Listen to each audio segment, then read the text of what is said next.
I'm David. I'm the leader and founder of Make Australia British Again.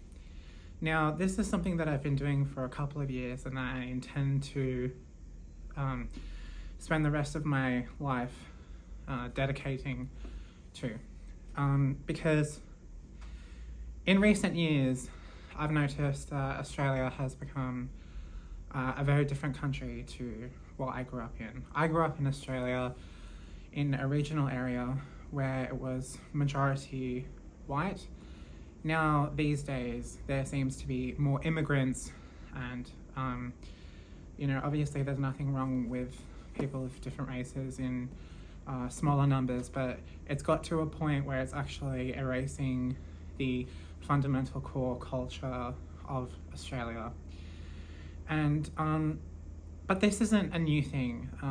Erasure of Australian culture has been ongoing for the past 90 years or so, I believe.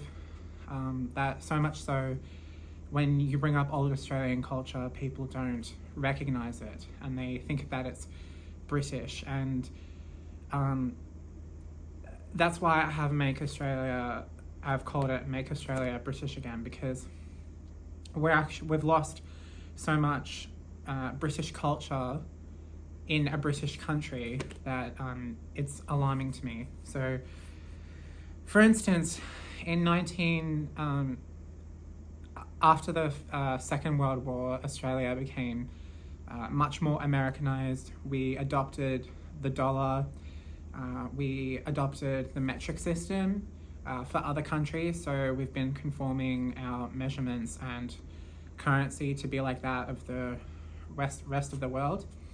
And I'm of the opinion that we need to bring back the British Empire, that the UK needs to overturn the Statute of Westminster and assert control over colonies such as Australia, Canada, New Zealand.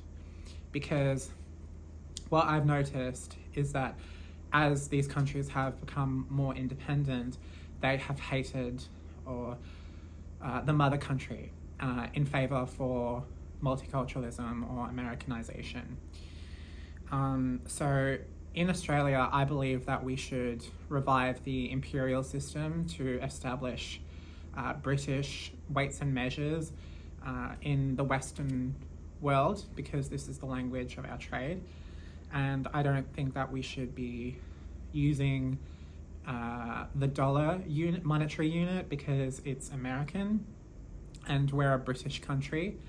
And before anyone says that the imperial system is American, the British invented, or rather standardized, the imperial system in the 1800s. So I'm not really impressed with that argument. But anyway, I'd like to show you these books that I have amassed over my years of research.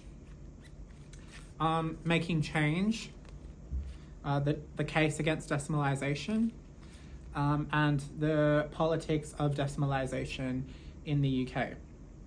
And we've also got Tabular Arithmetic, or The Universal Companion.